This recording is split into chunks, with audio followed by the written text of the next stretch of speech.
Lucas Barfield. And I'm Uncle Dig. Welcome to the Cannabis Corner. And we are back on the Cannabis Corner. My name is Lucas Barfield, and I am joined by my co-host, Uncle Dig. How is it going, Uncle Dig? It is going great today, Lucas. I'm happy to be back. We've had a little bit of a break, but I am excited to get going again. Yeah, we were on break, and this is our 50th episode. And so we just finished up our 5th season. Go over to our blog, thecannabiscorner840.blogspot.com, to find that archive. And you can also find all of our other shows on Radio Tacoma, and those will be coming up. And we got season 1 up on YouTube too, Dig. I didn't mention that to you on the pre-show. If you go over to YouTube and search The Cannabis Corner, we do have season 1 up, so you can hear me all the way back when I was recording the Cannabis Corner on my laptop here at this desk with just nothing but me and rambling on about cannabis back in 2017. So go over there and check that out. My plan is to get all those up on YouTube. Matter of fact, tomorrow I'm turning season 2 into MP4s and getting those up. This is just a 2-man operation, you guys. So we move kind of slow here at the Cannabis Corner, but that is all good. So, because, like you said, really happy to be back on the air with you, Dig.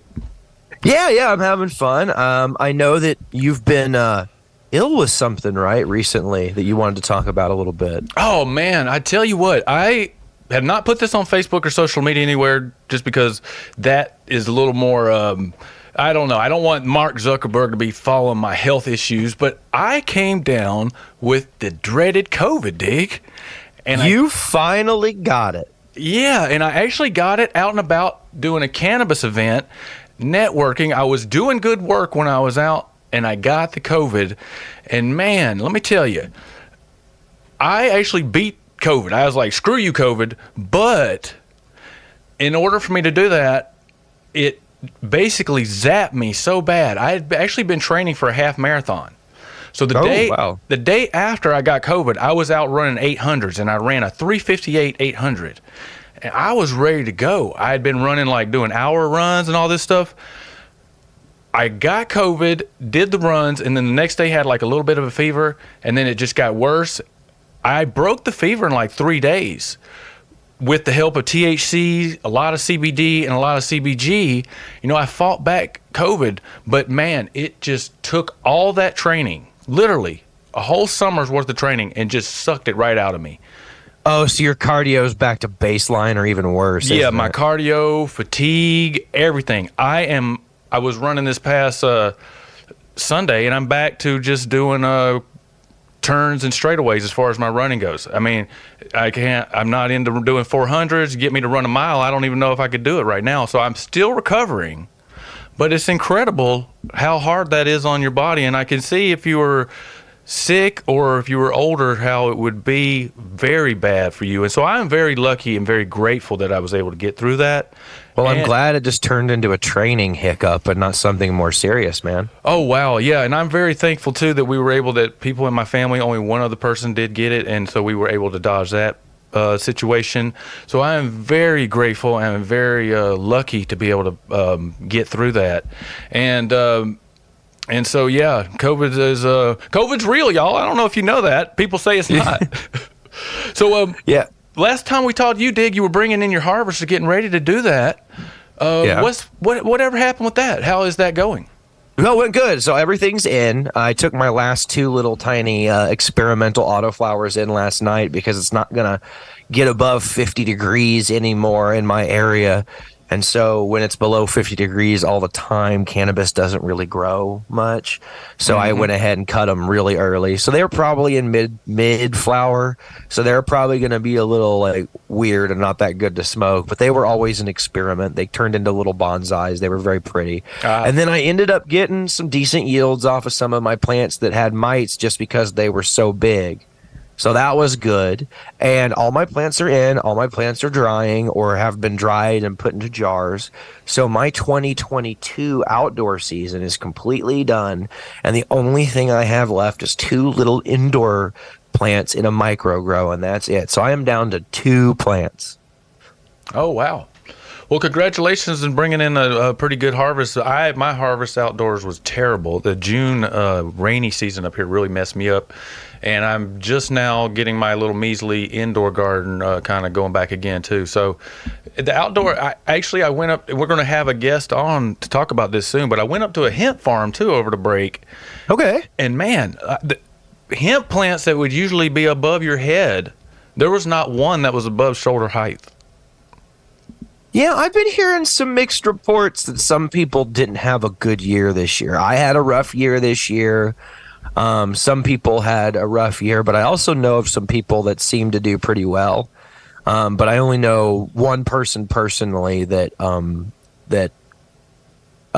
had a really large yield without too many issues, and that may have changed. I haven't talked to him in a while.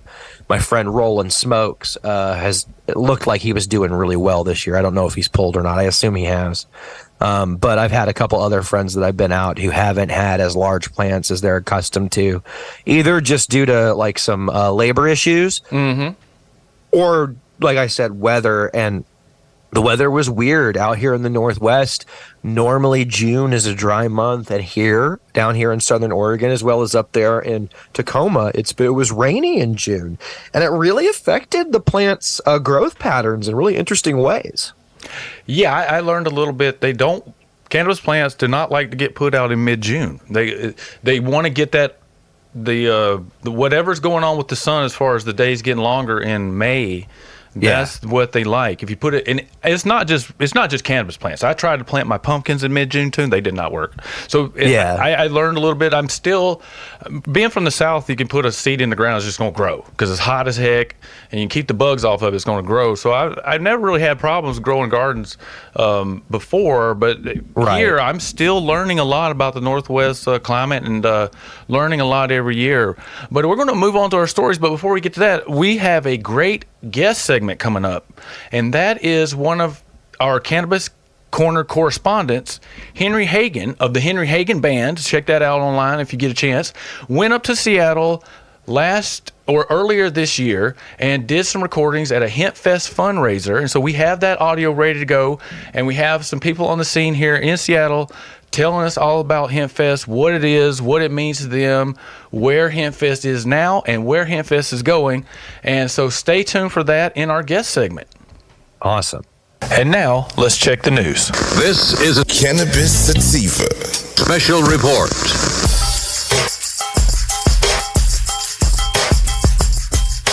So now let's get on to our very first story. And this story is a story that we would never want to bring on the Cannabis Corner. And that is that a kid, died allegedly of Delta-8 THC toxicity. Now, I say allegedly because there still is some investigations going on.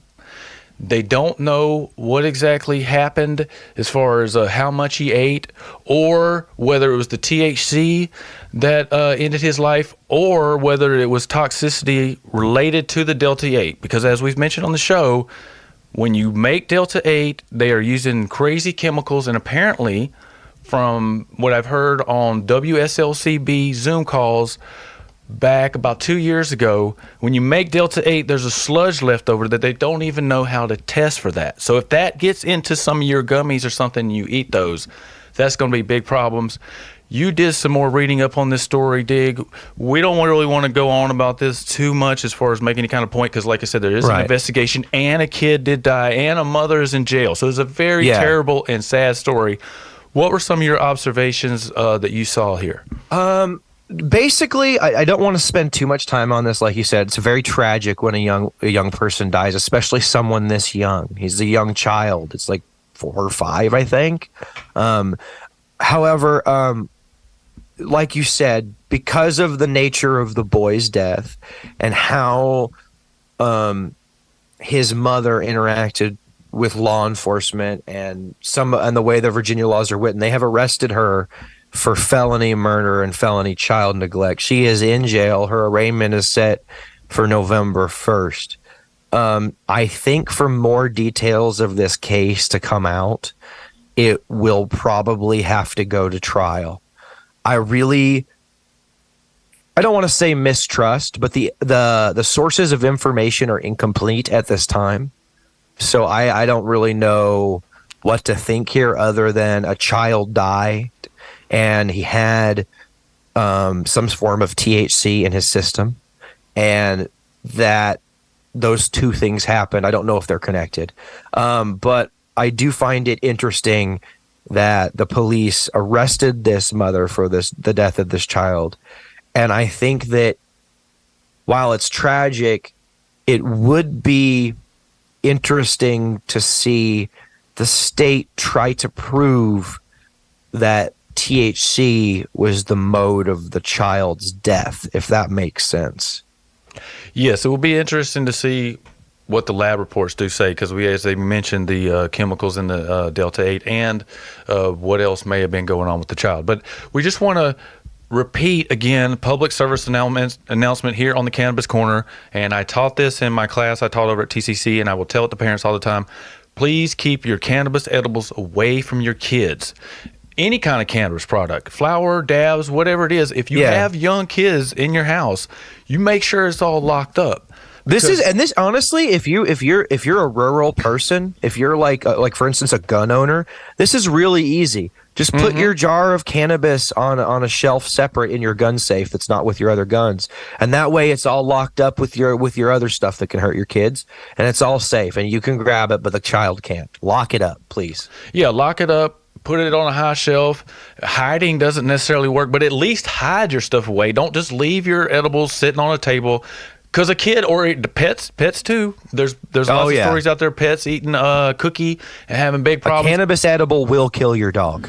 And other adults eating edibles that they don't know are THC edibles, because I've really learned since I started using a vaporizer, like a Mighty vaporizer that has like these little medical caps, and you only put 0.15 grams in those things. THC is an extremely powerful substance, because you can just put a little tiny bit of cannabis in a vaporizer and smoke it, and you will get, it's very powerful. So again, parents, and when it's in edible form, it's going to soak in or absorb into the system more, and it's going to stay in your system longer. So just make sure you're keeping all your stuff locked up and put away. Yeah. So moving on to the next story. This is a report by Leafly, and this is the second annual Leafly Harvest Review Report. And it found that cannabis is the 6th largest crop in the United States. The adult use cannabis market is worth $5 billion, and they almost grew 2,500 metric tons of cannabis last year. And I know that sounds like a lot, folks. So that means we're only 24% toward meeting the demand legally. That's basically what the article says. So for reference, cannabis comes in at about a $5 billion worth legal crop domestically. Comparing that to the 5th most expensive, most money producing crop in America, cotton, at 7.5 billion.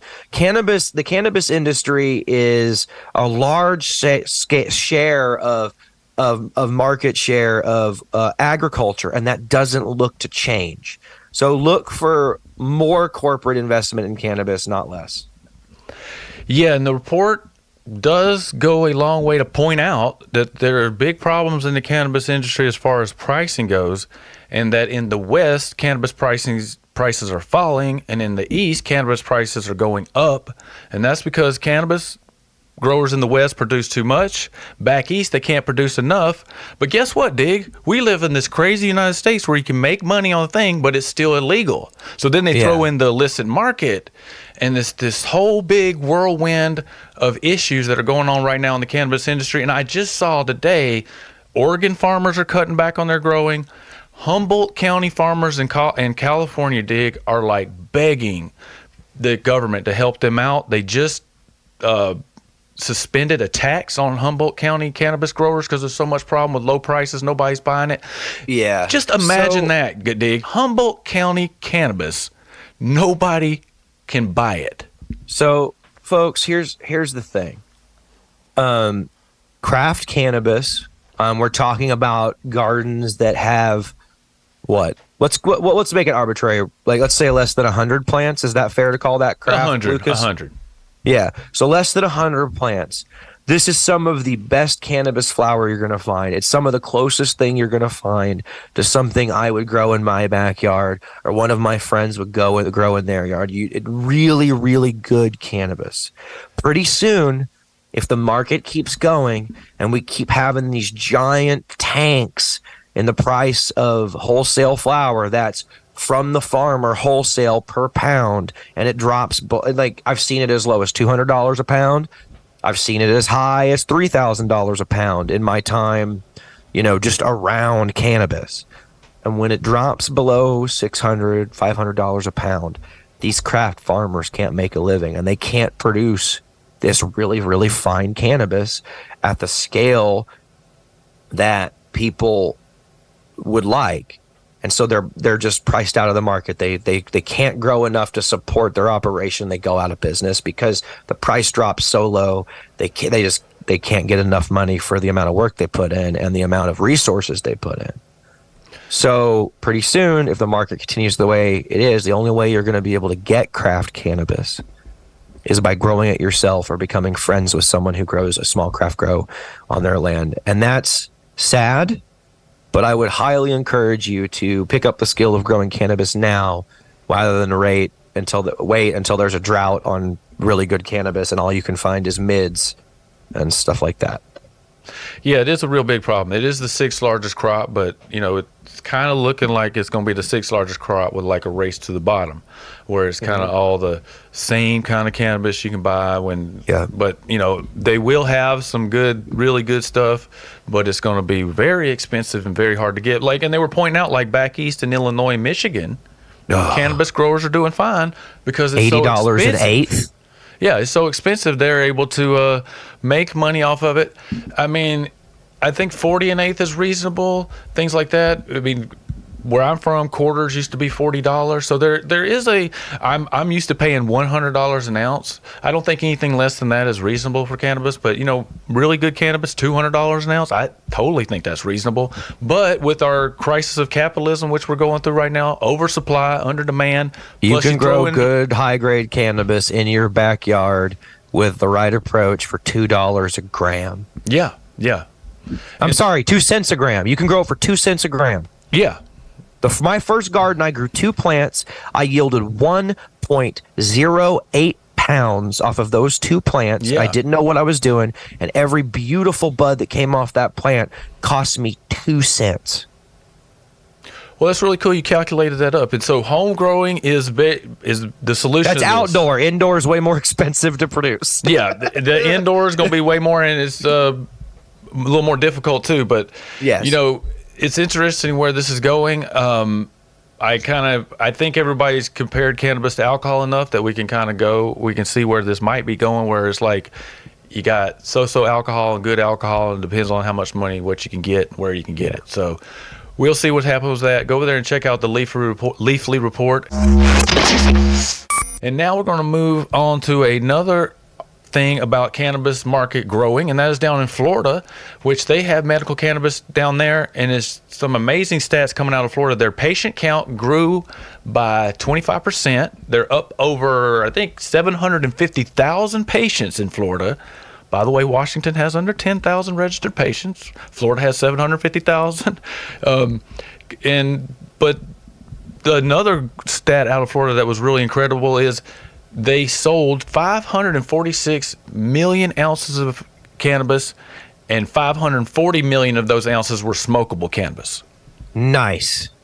So, the Florida market, this is one of those things where I was wrong. But I was wrong about people being able to produce high-grade cannabis at scale, right? Mm-hmm. They keep proving me that big operations can't grow as good a cannabis as small operations. I was wrong. I thought they would be able to, so I was wrong. And I was also wrong about Florida. Florida's market seems to be doing really well. They seem to have overcome some of their initial hurdles, and I'm really impressed. I really am. Yeah, and there's another story I just want to mention. They might start selling cannabis at Circle K gas stations in Florida. Green Thumb Industries put on a Green Thumb Industries and Circle K came to a deal. Now the regulators kind of put a pause on it, but I really think this is coming through. And wow. Let me tell you something. I went to college in Florida, and there was a Circle K right at the end of where I went to school, and it would have been much better if I could have went there and got medical cannabis than all the beer we went and got. So I think this is great for medical cannabis access to put it into Circle K's. Now, of course, you want to have 21 and older, no kids in, and make sure you keep everything locked up tight for that. But for me, the more cannabis you can get in front of people, the better, especially when we have the opiate crisis, we have an addiction crisis, mental health crisis, all these things going on.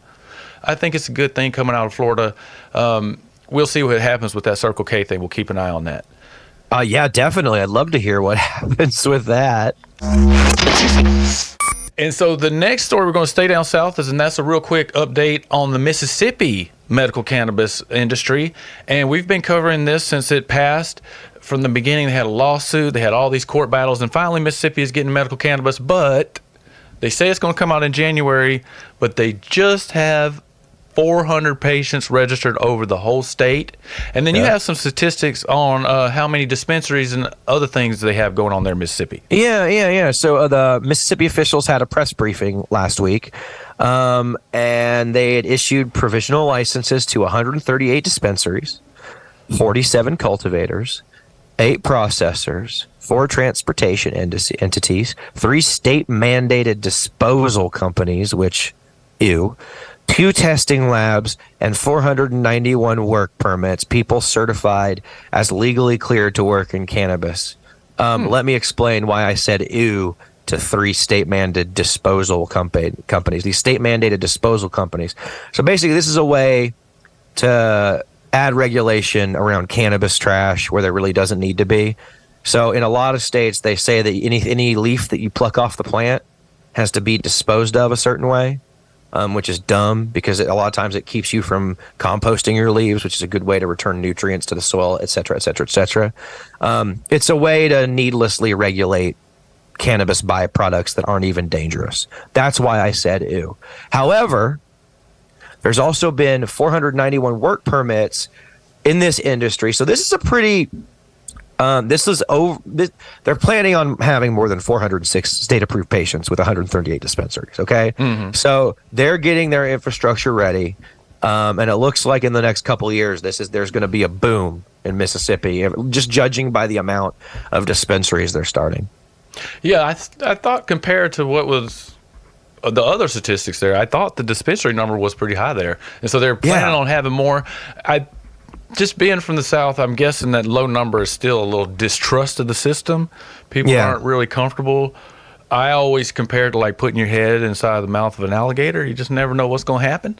And hey, buddy. Yeah. So that's kind of how people feel, I think. But like in my home state right next door in Alabama, they are actually starting to roll out cities are starting to discuss bans and whether they're going to have cannabis. They did it kind of differently there. They asked people who wants an application, and then they sent it out in an email. And I actually have one person from my hometown that is going to get a cannabis or try to get a cannabis license in Alabama for transportation. He hit me up and was like, hey, what do you think I should do?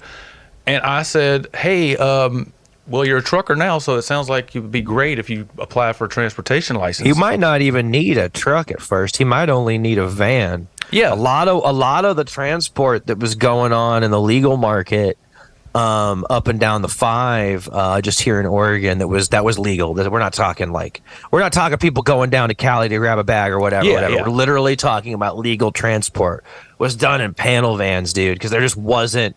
Like sometimes there's not that much. Like a lot of times there's a lot. Like when you're talking about loose flower, but if you're transporting like cartridges of cannabis oil, you don't need a truck. Yeah, well, he has a CDL and he's used to driving. You know what I mean? So that was and I just feel like getting into the growing space, or the processing space, and even the retail space. I mean, you got to already be like an expert and already knee deep into the industry at that point. Yeah. He was not there. He's just a truck driver. And it's really great. And congratulations to him for getting that going. And it's really neat. And I hope that works out in Alabama. They don't have smokable cannabis. but like states like Louisiana that eventually came on. So there is stuff moving around down south in cannabis, and actually Missouri and Arkansas have ballot initiatives coming up. So we'll be updating the audience on that. So that is an update on some cannabis legalization there. And now let's get on to our Hempfest audio taken by Henry Hagen back around 420.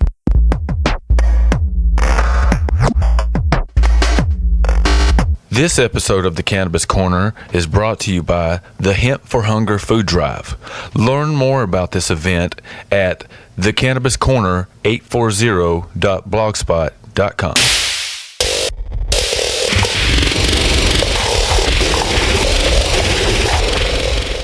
But I have a couple questions, and they are, what does Hempfest mean to you?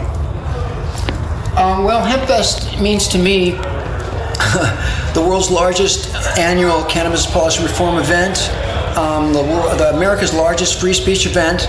But really, it's about truth in the face of lies. It's about freedom in the face of oppression, and it's about the power of community volunteerism and what a large group of people will do for a cause they believe in. I've been taught by Hempfest that people will work longer and harder for something they believe in than for any amount of money. And so really, it's about speaking truth to power and speaking flower to power. Yeah, I love it. Well, all right, what did you miss about Hempfest after the pandemic? Or during the pandemic? Wow, that's a big subject there, man.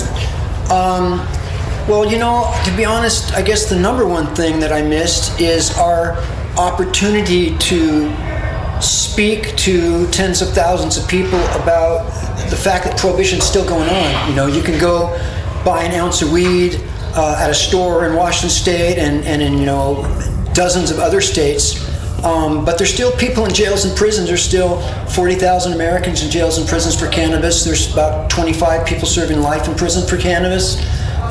As we're doing this right now, somebody has that red light behind their car in some state that's not legal, and somebody's losing their kids, custody of their children, somebody's hearing that clank behind them, somebody's not getting a job or an apartment that they need because they have a felony conviction.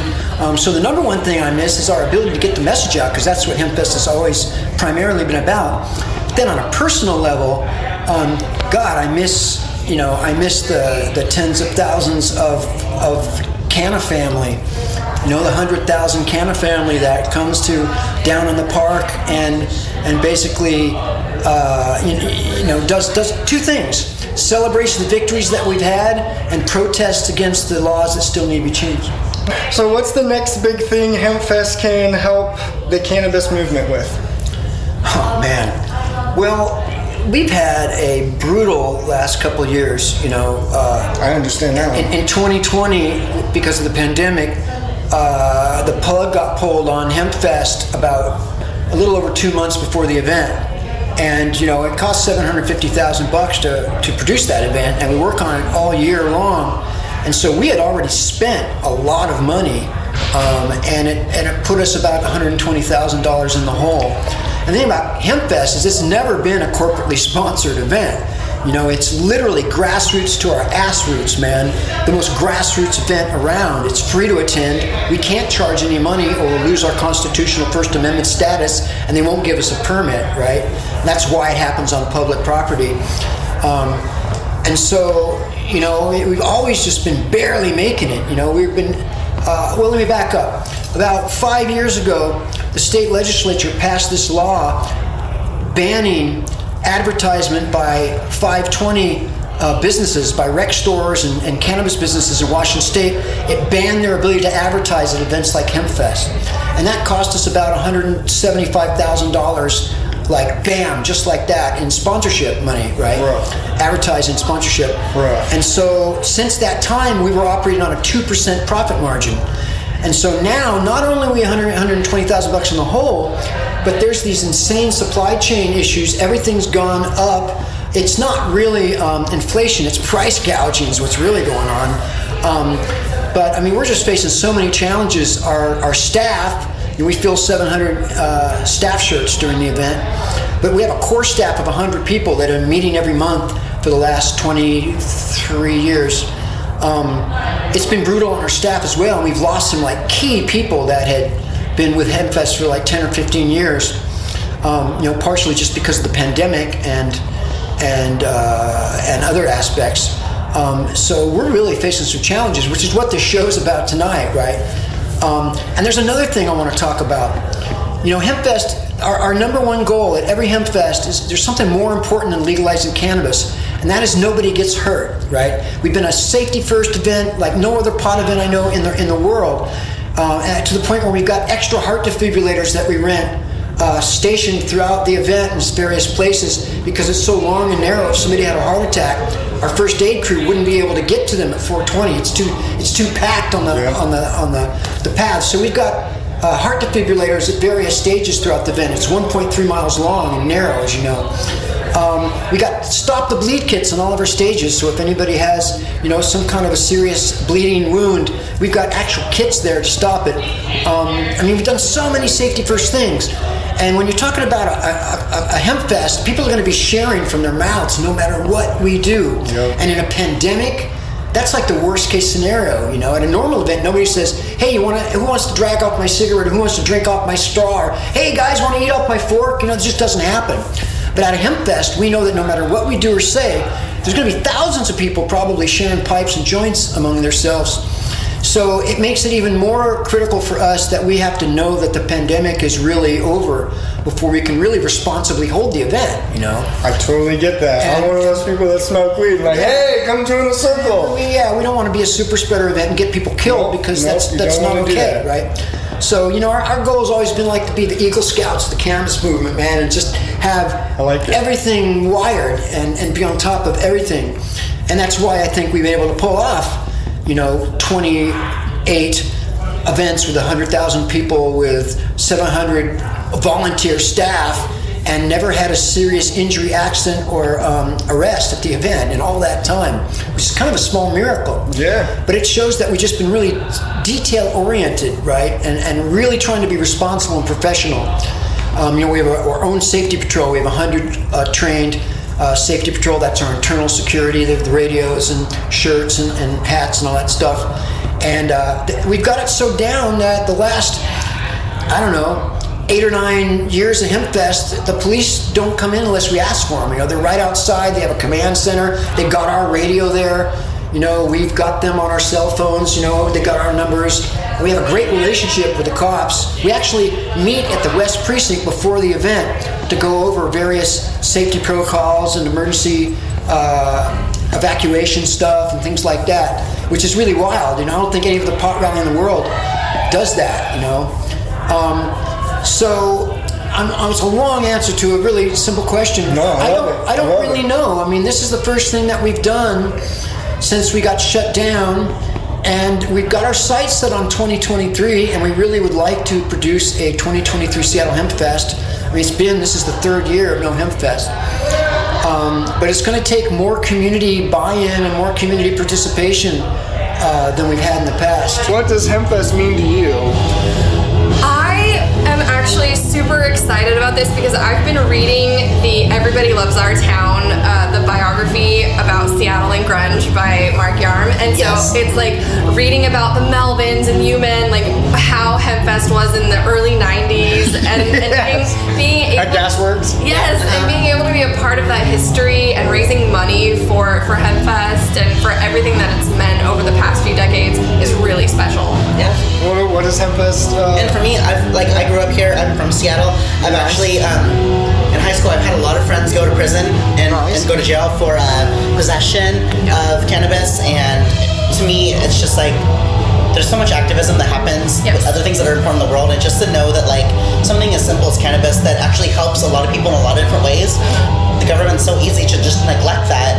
And they just want to neglect like who's been helped, and they just want to focus on like, no, this is a drug, it's bad, and they just want to like classify it. They just like immediately want to like, where can we like get our government to like actually help people? The government wants to hurt people. The people want to help people, and that's that's why it's so important to me, because I'm just like, I want to be part of the part that where people help people. Yes. I'm not part of the whole government wants to hurt people. That's actually a good segue to the next question down below, but it'd be like, what's the next big thing that Hempfest can do for the cannabis movement?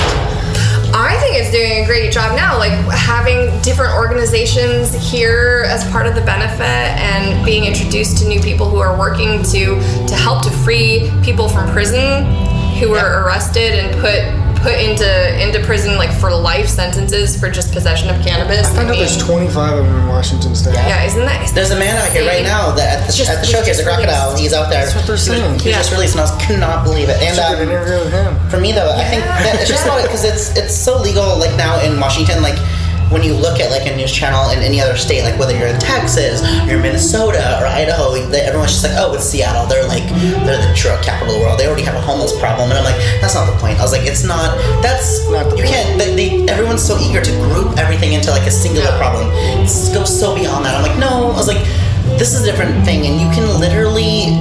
We can fix this at a local level, but it's when you get to that federal level, like what they're talking about here on the speakers, like at a federal level, they're like, no, can't do that because. I mean, it's an industrial complex now too. They're making money from people in prison. And they don't want to give that to the people. And especially when weed becomes legal, we're dealing with the repercussions of how many people have already been in prison for cannabis. And so it's legal now in Washington, but we still are dealing with the fact that so many marginalized people were unfairly put in prison for possession. And so I think that that's a huge part of Hempfest is like raising awareness of the fact that there are still so many people who need to be helped for something that and is just not giving now. up. Like that's like this thing right now. Like we were asked to do this benefit, and they're like this. And my friend Jess Terzensky, she's on the board, and she asked me, she's like, "Do you want to play for Hempfest?" And I'm like, "Wait, is this like am I playing for at Hempfest?" And she's like, "No, there won't be a Hempfest if we can't get enough money to put on Hempfest." And I go, "Oh," I was like, I was like, "Wait, where are we playing?" And she goes, "This is the Crocodile. It's a benefit to raise money for Hempfest." We're shooting for 2023. I go, yeah. Absolutely. I did an interview with Vivian, and he was just like, it's not this year. No, I hope for 2023. Me too. Yeah, me too. Yeah. Yeah, it'd be amazing. Yes. Yeah. So anyway, I think what the next process is just to not give up. They need to keep doing things like this, even with quarantine, because so many businesses have faded away. It's important that Hempfest doesn't fade away. So I have a few questions. Yeah, okay. What does Hempfest mean to you? Oh man, that's an incredible question. What does Hempfest mean to Levi Lyon? I mean, it's turned into just an incredible family and a way of life, and there's a huge fight and huge battle that's been going on for 30 plus years at Hempfest. I joined on in like maybe the second half in 2005.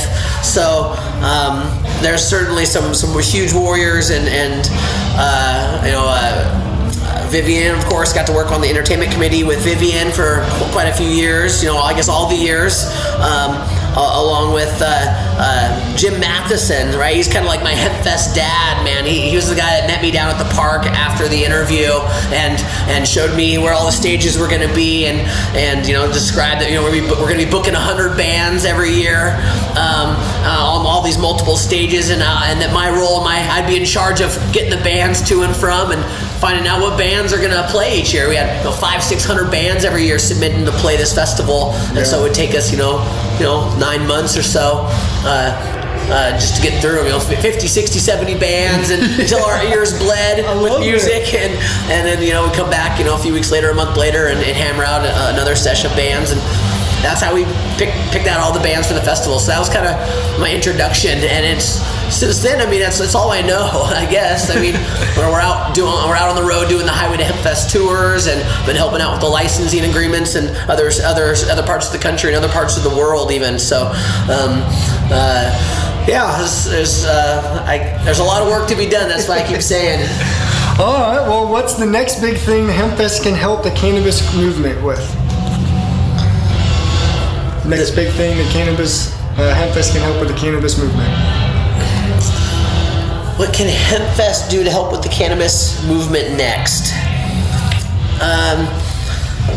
In your opinion? Yeah, I mean, I've been asking everybody the same question. I think just to continue the fight. I think I've said a couple times tonight, man. This is like our we're driving the stake into the ground, and we're catching our second wind. We've had a couple years to catch our breath, and I think that there's a new energy, and soon as all the other parts of the country legalize, there will be a new synergy where we can pick back up the Highway to Hempfest tours and make more connectivity, and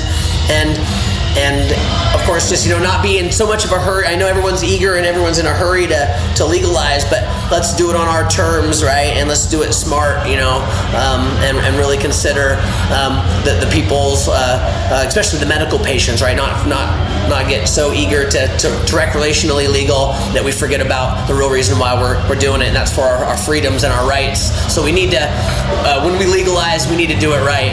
So I think that's understanding that, and then catching our second wind here and giving it another 30 years. Let's do this. Woo! What does Hempfest mean to you?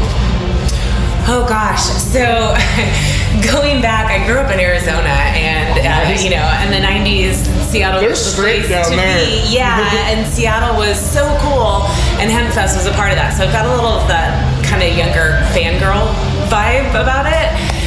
And then now that I'm working in the industry and with folks, Hempfest is the heartbeat. It's the reason we're here in the first place. It's all of those years of activism, and I'm just always so grateful for the work that everybody at Hempfest has done and continues to do, and I'm really excited about the future that Hempfest has in front of it as well. What do you do for Hempfest? Or what do you do individually? Yeah, so the Cannabis Alliance is an industry organization here in Washington State.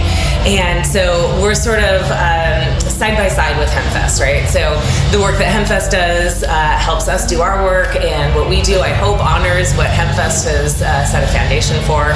We do a lot of work around policy in particular, but also community outreach and just making sure our industry is the best it possibly can be. Yeah, I saw you up on the panel. You three were doing great. I love all that. What is the next big thing Hempfest can do to help the cannabis movement? Honestly, I think the focus that they have really started to double down on, which is the huge number of folks who are still incarcerated, particularly for cannabis infractions, that need to just be let go. And I see Hempfest leaning into that, and I think that that's an excellent place for them to be. What does Hempfest mean to you? Understanding why cannabis is needed in this industry, in this reality. It's understanding all the fundamental basics that have been denied the public for the sake of corporate greed. Any social media you would like to shout out? Yeah. Basically, I'm doing some glass blowing. So you can also find me at Ginger Snap Glass on Instagram. That's no ER, just Ginger, GINGER, Snap Glass. But yeah, shout out to Hempfest. You know what I'm saying? It's as long as people are still doing time and the information is still being denied until it's federally legal. We still need to be paneling.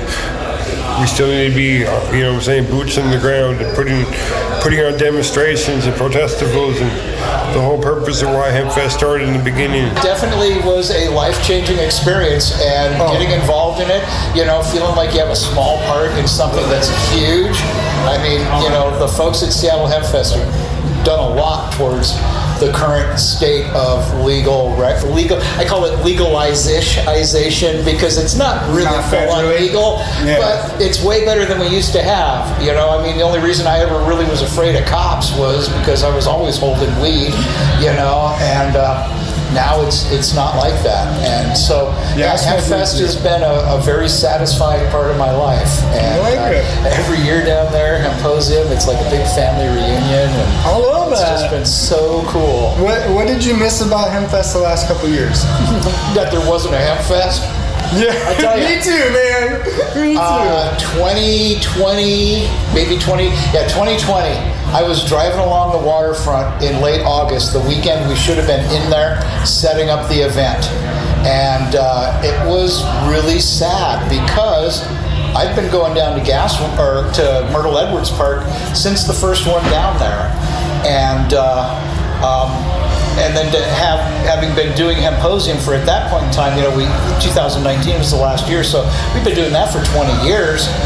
It was really weird not to be doing that, because that pretty much was how I spent my summer vacation. I used to go fishing in August, and then 1999 or so, all of a sudden, it's Hempfest. There's nothing wrong with that, man. That's pretty much what I do. I go there all the time. Besides the activism, when you get to work a stage, I mean, my heroes are the garbage people, the folks that pick up the trash, for real, the people that bust their humps all the time. We've got glam jobs at a stage, but it's a lot of it especially is so hot. But they run away enjoying the circus for a week every year. What kid would want to do that? No. Yeah. What is the next big thing Hempfest can help with the cannabis movement? Or what you can do to help the cannabis movement? Well, actually, I would say what all your listeners can do. There you go, even better. Is shout out KTQA. Yeah, there you go. Write your Congress people. Write Maria Cantwell. Tell her about the MORE Act and that we need federal legalization. The thing about activism right now, what I have seen personally, is a dropping off of people engaging in cannabis activism. A lot of people think, hey, there's nothing to do anymore. I can go to a store on a Wednesday night at 11 o'clock and have a choice of 100 different products, so why should I give a shit about anything else? The thing is, there are a lot of things left to do. Banking for the stores, so the stores aren't getting robbed so much. Heck, we've had over 50 robberies this year. Yeah, and there's been kids getting shot. Somebody's been murdered. A lot of bad stuff, and that's just because they can't take credit cards. And so there's, the people that are left doing activism, the folks in Olympia, see them all the time. And so it makes it easier for them to dismiss those people if they're the only people showing up. So what people need to do, because right now, who knows when we're going to have another Seattle Hempfest, but in the meantime, people need to get involved. They need to go to Olympia, look at the Cannabis Alliance. They're a great group. They can tell you when they have their lobby days and stuff, but you need to just go out and get involved and start speaking out. We need home grow. We need better things for patients. Why can't patients have co-ops and have farmers markets and stuff? There's so much left to do. And so we need everybody that's just comfortable going and buying their stuff for their vape pen or, getting their flour or whatever at the store to, keep going to the store, but continue to be involved, because you're the people that this is really for. You're the cannabis consumers. And so the first question is, what does Hempfest mean to you? And we can go around the room. And anytime chime in. I just did a group and everybody was kind of chiming in, so it doesn't matter if we go. I'll let you go first, Jack. Man, I used to sneak out of school with my friends and just we were all stoners back then, so I would just kind of hang out back then. I mean, I still am. I'm here performing. I just remember sneaking out with all my friends, and it was kind of just it felt like, I don't know, because we all smoked it, but nobody welcomed the smoking culture, the weed culture, until I actually went to Hempfest, and it's damn, there's a bunch of people that are just advocating for weed and cannabis over here. It's I've never felt this kind of experience, being young. But, it's crazy because there's a lot of youth that are, using cannabis recreationally, from the black market anyway. And it's funny because a lot of them are self-medicating for mental illnesses and stuff like that too. Yeah. So it's cool to have a resource that's open to not just 21 plus people, to anybody that's actually participating in the community, whether or not it's legal or not for them. They can still come and, have resources to, learn about what they're partaking in. Yeah. I think that's kind of the biggest thing of why I like Hempfest too, is it's it kind of opens up the conversation. I mean, music has always been a really integral part in sharing information, because it's been a very powerful tool in actually bringing people together. And then once you do get people together, having those real talks, especially related to weed and everything around it, even though the business side, how it blossoms as an industry, regulation, all of that, it's a very health. Yeah, exactly. And I think just regardless if people do smoke, don't smoke, whatever, I think that there is so much related to, especially just the history of the war on drugs and how black and brown people have been improperly incarcerated for stuff that, like, you know, we're selling every day now, like it's a grocery store item. So I think just like the reason why I really enjoy Hempfest especially is there's also that focus on like what this actually means in a real world sense. It's not just a party of a bunch of stoners getting together and things like that. No, it's great. And there definitely is that, but I think like the things that I'm always excited to see is like people actually doing the hard work and thinking through like how we not just make this sustainable, but also like visualize how, visualize justice within that too. Of like, you know, especially since it's a blossoming business, I'm always stoked to hear like about how different people are looking at that business and where that money is going and how to allocate it properly and all of that, because that has to be part of the conversation. And we're going to be here rocking it anyway. What does Hempfest mean to you? Oh, you know, I came from the medical days. Some of you will know me as Dr. Laythrim from the Awe Clinic, Advanced Holistic Health. I had my clinic too. Were you at the Awe Clinic? Oh, no, over in Gig Harbor. Okay, so way back in 2010, we founded the Awe Clinic, and I was one of the providers, you know, giving out the authorizations. And then I ended up sort of winning the lottery for that first license that we opened up. I remember that. With that, they changed the law, and actually there were some issues with being a provider, writing authorizations, and having a cannabis shop. So I ultimately had to close the clinic, which was really sad for me. I guess your question was about Hempfest, and I got into that. Hey, it's but all right. Because, you know, way back then, I was very involved in Hempfest as a medical doctor, a medical provider for cannabis, and it's been, Hempfest has really been one of the most important organizations here in Seattle for the last 25 years. Big supporter. I love it. Yeah. What did you miss about Hempfest the last couple of years during the pandemic? All of Hempfest? Missed Hempfest. I know, me too, exactly. man. I missed it too. That was an easy one. What is the next big thing Hempfest can help with the cannabis movement? Well, or what can you do to help the cannabis movement? Well, I'm always being very much of an advocate for You're part of the panel? Yeah, you've seen this kind of some of the activism that I'm interested in and trying to be involved in, and that is legalizing consumption lounges here in Washington State, legalizing home grows here in Washington State. So those are important issues.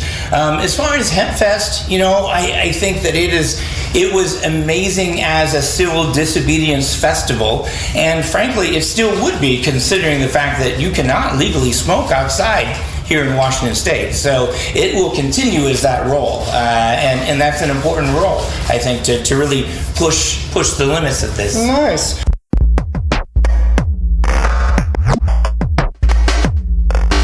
This episode of the Cannabis Corner is brought to you by the Hemp for Hunger food drive. Learn more about this event at thecannabiscorner840.blogspot.com.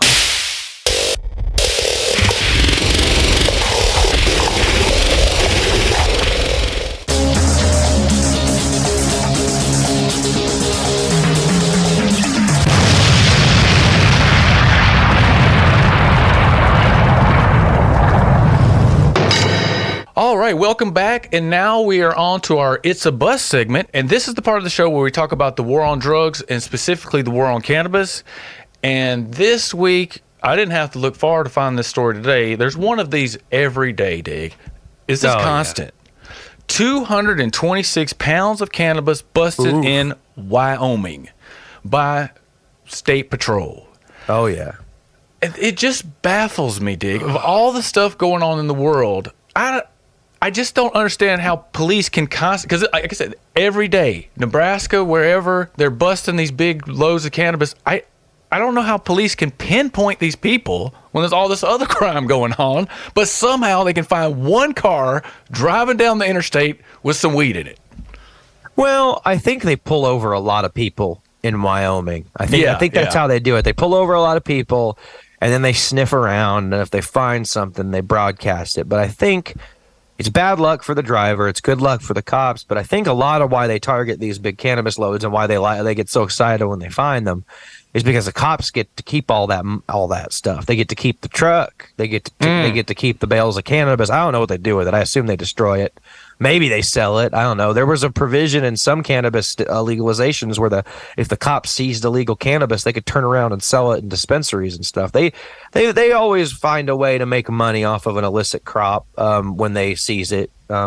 But they can keep the truck, right? They can steal all the driver's money out of his bank accounts and keep it. They can do all that stuff because of how the Fourth Amendment's been interpreted. So I think that's why cops so zealously go after cannabis still. They like to find the large sums of cash they can steal from the cannabis growers, and they can keep that as off-the-book funds, and they don't have to report it the same way. I know that our local sheriff here in Jackson County, and the one up in Josephine County, stopped doing it as well. Once the federal people, the DEA, started getting involved in some of the cartel operation grows around here and seizing a lot of large sums of cannabis, they stopped reporting how much money they found to the press. That's interesting. Yeah, we could do a whole show on It's a Bust, Out of Bust coming out of your neck of the woods there. They are constant and massive. Like Wyoming's 226 pounds, Oregon's like 75,000. They just busted another, so now it'll slow down, right? Because everybody's pretty much pulled in. It's cold. But in October, I swear every week they were busting another, plant counts that don't even seem real. Yeah. Lucas. You're talking, I swear the other 200,000 plants, stuff like that. Yeah. Crazy. You're talking, you go into a clearing, there's some land out there and they'll have 6 greenhouses on one plot of land. And then on the corner adjacent to that and another plot of land, they'll have 6 greenhouses. So they'll have 4 corner properties, and then all those corners meet, and then they'll have an operation that crosses property line. It's wild. It's wild how they do it. Yeah, it's crazy. And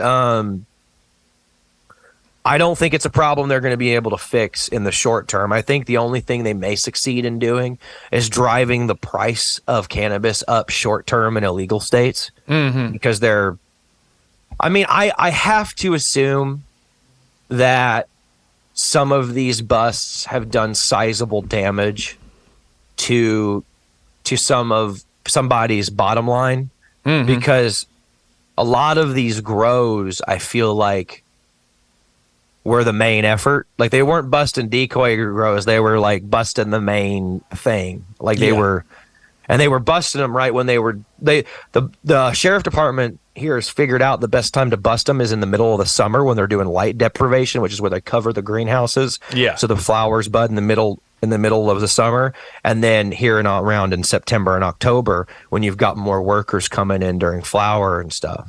So that's when the big raids happen, and that's when they're most disruptive as well. So as we mentioned back in our second story, the Leafly Report, go check that out. All this going on in the midst of the 6th largest crop in the United States, $5 billion. They have cannabis companies trying to get on NASDAQ. There are people making big money out there, and the police are still out there arresting people for this, arresting people in Wyoming, Nebraska, all over the country. This is a constant trickle. Every day I'm getting these things. So we really need to end the war on cannabis just for so many reasons, but just common sense. I mean, how are you going to have the 6th largest crop in the country, but then if you grow it, too much of it, you're going to go to prison? It's just, it doesn't really add up. So let's continue to fight the war on drugs, and let's continue to keep doing this Cannabis Corner, Dig, because I really like talking to you on our show, and I really appreciate you being here today. And I want to thank the audience and KTQA, Radio Tacoma, everybody out there listening, all of our guests, everybody who has been there for the Cannabis Corner. And like I said, especially you, Dig, for making this our 50th episode. We're going to keep cruising along on this show, and I hope you have a good week, Dig. Oh, I will, and I hope you do too. Hey, everyone out there, thanks for listening. If you have questions or would like to comment on the show, you can reach us at thecannabiscorner840@gmail.com. To listen to back episodes or to subscribe to the show, find us all across the internet by searching The Cannabis Corner. How can folks get in touch with you, Dig? Yeah, you can find me on Instagram at Uncle Dig, and you can listen to my podcast, The Bagseed Chronicles, wherever you get podcasts. Thank you to Radio Tacoma and KTQA for their continued support. I'd also like to thank Aaron Foles for his production assistance. And finally, thank you for joining us on The Cannabis Corner.